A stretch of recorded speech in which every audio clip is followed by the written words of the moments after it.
사도신경 하심으로 12월 27일 수요일 에바다교회 오늘을 여는 말씀 시작하겠습니다. 나는 전능하신 아버지 하나님 천지의 창조주를 믿습니다.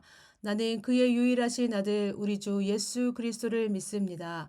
그는 성령으로 잉태되어 동정녀 마리아에게서 나시고 본디오 빌라도에게 고난을 받아 십자가에 못 박혀 죽으시고 장사된 지 사흘 만에 죽은 자 가운데서 다시 살아나셨으며 하늘에 오르시어 전능하신 아버지 하나님 우편에 앉아 계시다가 거기로부터 살아있는 자와 죽은 자를 심판하러 오십니다.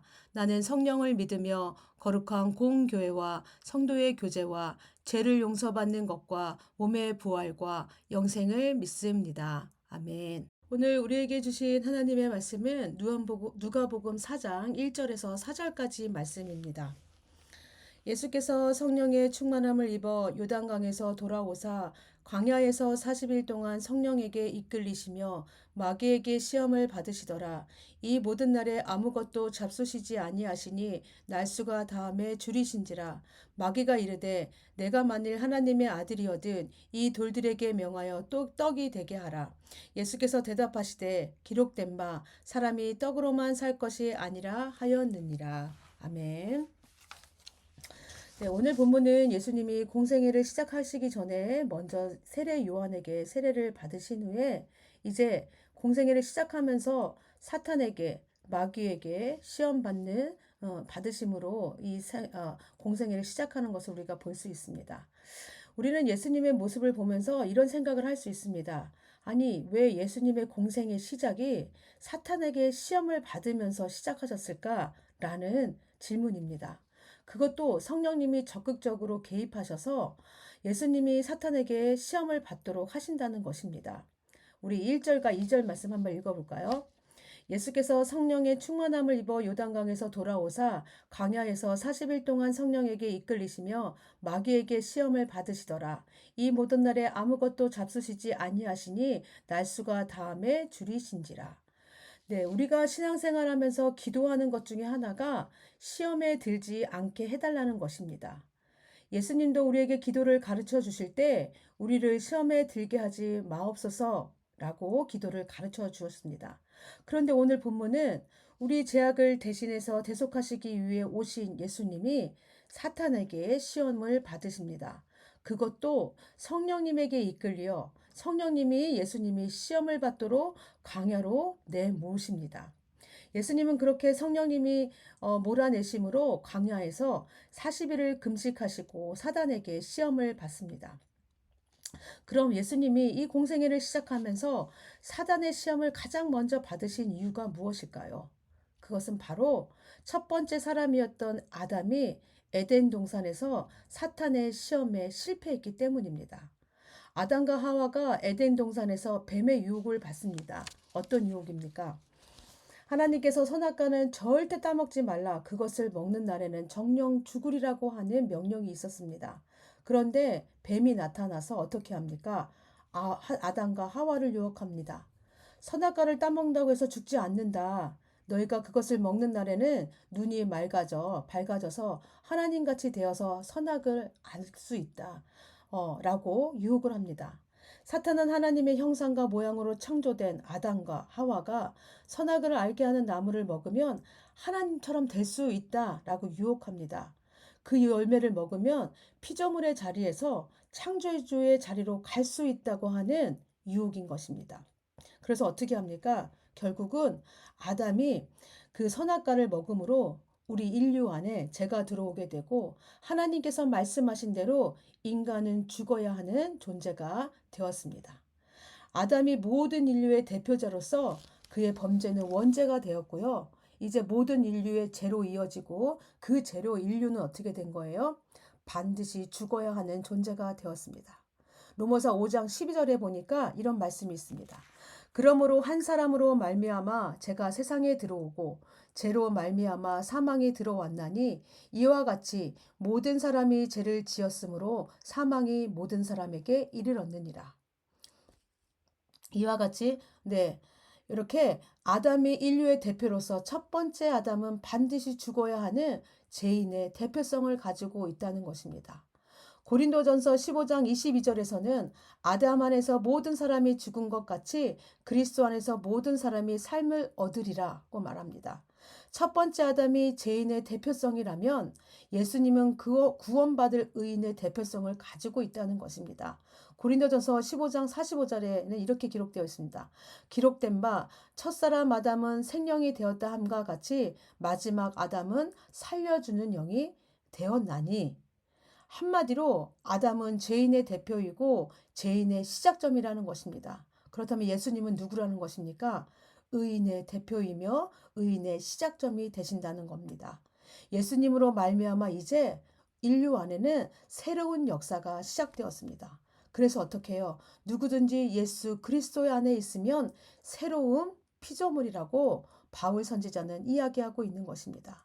예수님께서 공생애를 시작하시면서 시험을 받으신 이유가 여기에 있습니다. 첫 번째 아담이 사탄의 시험에 실패함으로 죄가 들어오게 되고 죽어야 하는 존재가 된 것을 마지막 아담이신 예수님께서 사탄의 시험에서 승리하심으로 첫 번째 아담이 실패한 그 시험을 회복하신 것입니다. 이 시험의 회복뿐만이 아니라 어떻게 된 거예요? 예수님 안에서 새로운, 예수님 안에 예수님을 믿기만 하면 새로운 피조물이 되어서 그 새로운 피조물은 어떻게 된다는 거예요? 영원히 죽지 않고 하나님과 함께 영원히 하나님 나라에서 살 수 있는 그 영생을 허락받았다는 것입니다. 예수님이 사탄과 전쟁에서 승리하심으로 예수님 안에 있는 새로운 피조물은 예수님으로 말미암아 사탄의 시험을 이기는 존재가 되고 죄를 이기는 존재가 되고 사탄과 전쟁에서 이기신 예수님의 승리에 우리도 동참하게 되었다는 것입니다. 또 영원한 나라, 하나님 나라에서 하나님과 영원히 살 수 있는 하나님의 자녀가 되었다는 그 약속이 이 안에 숨어 있습니다. 여러분, 우리의 삶은 끊임없이 사탄의 시험과 유혹 가운데 있습니다. 우리도 아담과 같이 사탄의 시험과 유혹에 넘어지는 인물들입니다. 자들입니다. 그런데 예수님께서 사탄의 시험에서 승리하심으로 이미 우리에게 승리를 주셨습니다. 우리는 예수님으로 말미암아 사탄과의 전쟁에서 이미 승리한 사람들입니다.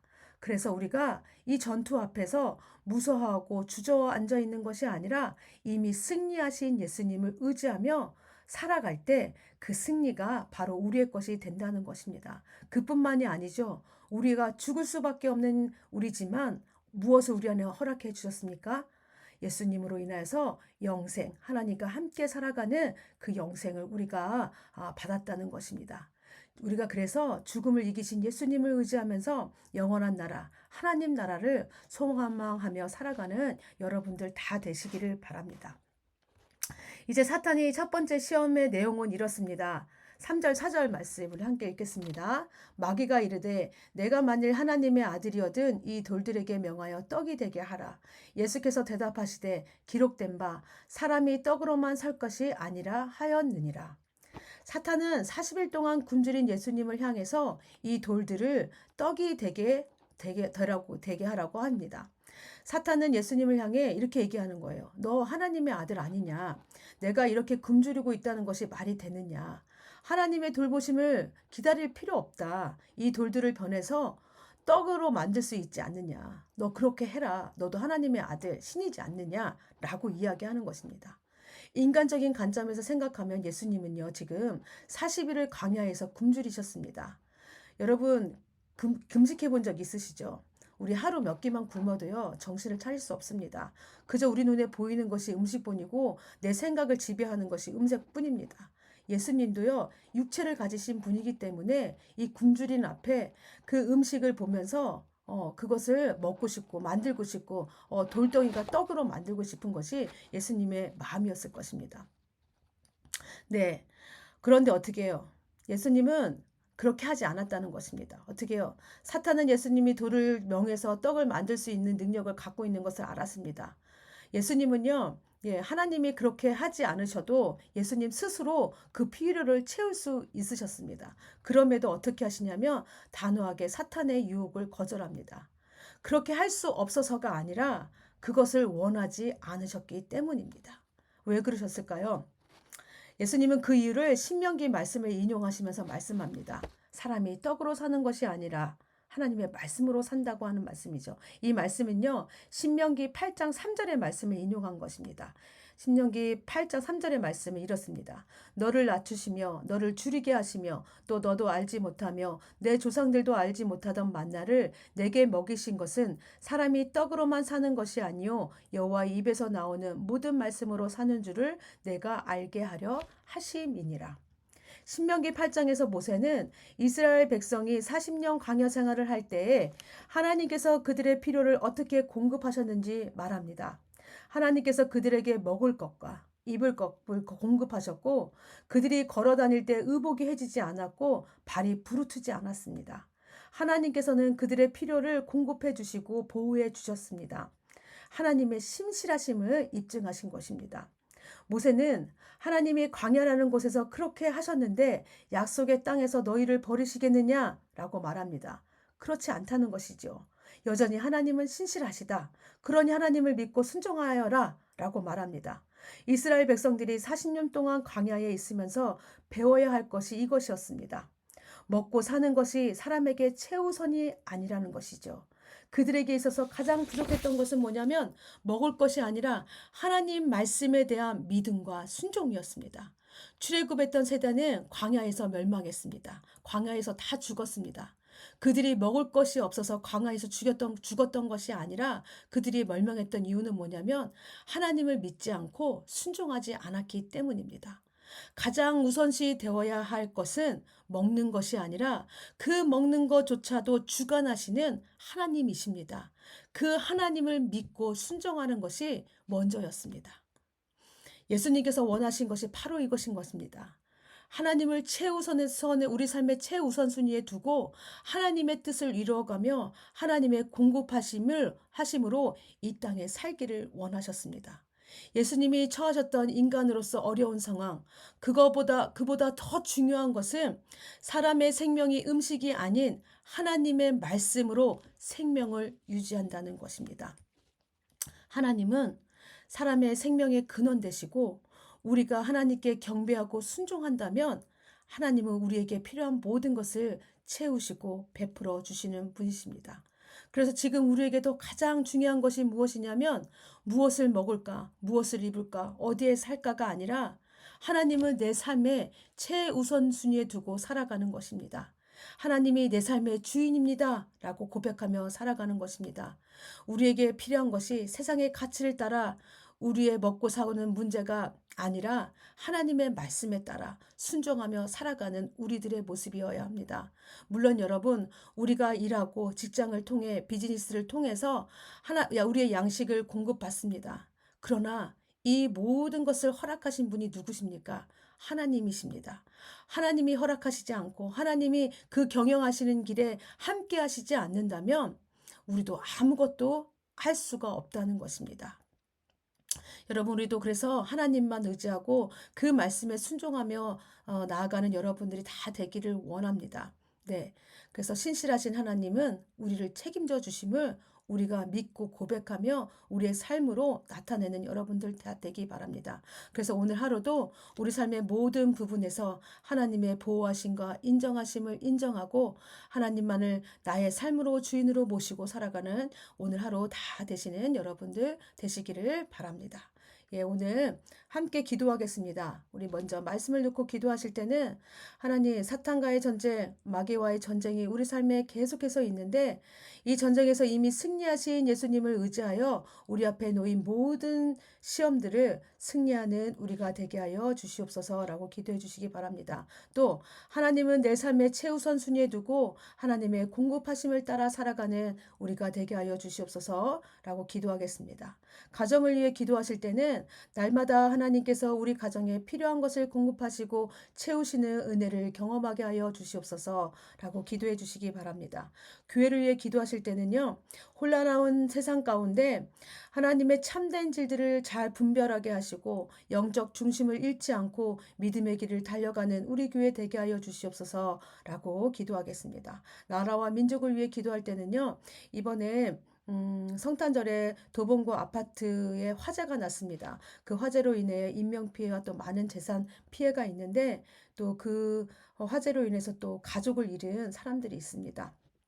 하나님, 가족을 잃은 이 사람들의 마음들을 위로하여 주시고 또 다친 사람들, 아픈 사람들도 치료하시고 회복하여 주시옵소서. 우리가 이들의 아픔을 바라보면서 함께 아파하고 함께 기도할 수 있는 우리가 되게 하여 주시옵소서라고 기도해 주시기 바랍니다. 네, 오늘 공동체 기도는 이기형 목사님이십니다. 이기형 목사님 개인 기도는 무엇이 옳고 그른지 잘 헤아려 해야 할 일을 하는 삶이 되어가기를 기도합니다. 가정을 위한 기도 제목은 서로가 예수님의 모습을 닮아 자라가며 사랑으로 대하는 가정이 되기를 기도합니다. 삶의 현장을 위한 기도 제목입니다. 맡겨진 자리, 맡겨진 위치에서 적절한 일과 책임을 해나갈 수 있기를 기도합니다. 교회를 위한 기도 제목입니다. 온 성도가 하나님을 가장 가까이 누리는 교회가 되길 기도합니다. 사회와 나라, 온 세계를 위한 기도 제목입니다. 어려울 때 더 어려울 수밖에 없는 상황에 있는 이들에게 도움과 나눔이 있는 나라가 되기를 기도합니다. 급변하며 여러 위기를 맞이할 때마다 다시 오실 예수님을 생각하며 우리의 책임을 다하는 온 세계가 되어가기를 기도합니다. 라는 기도 제목을 갖고 있습니다. 우리 이기영 목사님 기억하시면서 기도 제목 기억하시면서 함께 기도해 주시기 바랍니다. 또 이 시간 기도하실 때 이화숙 권사님을 위해서도 함께 기도해 주시기 원합니다. 우리 이화숙 권사님 척추 그 시술 후에 계속해서 회복 가운데 있는데 하나님 건강을 되찾게 하시고 빨리 일어나셔서 우리와 함께 예배할 수 있도록 하나님 인도하여 주시옵소서라고 우리 이화숙 권사님을 위해서도 기도해 주시고 그 외에 생각나시는 분들이 있으시면 함께 기도하시면서 예, 모든 기도 마치시고 주기도문 하심으로 모든 순서 마치겠습니다.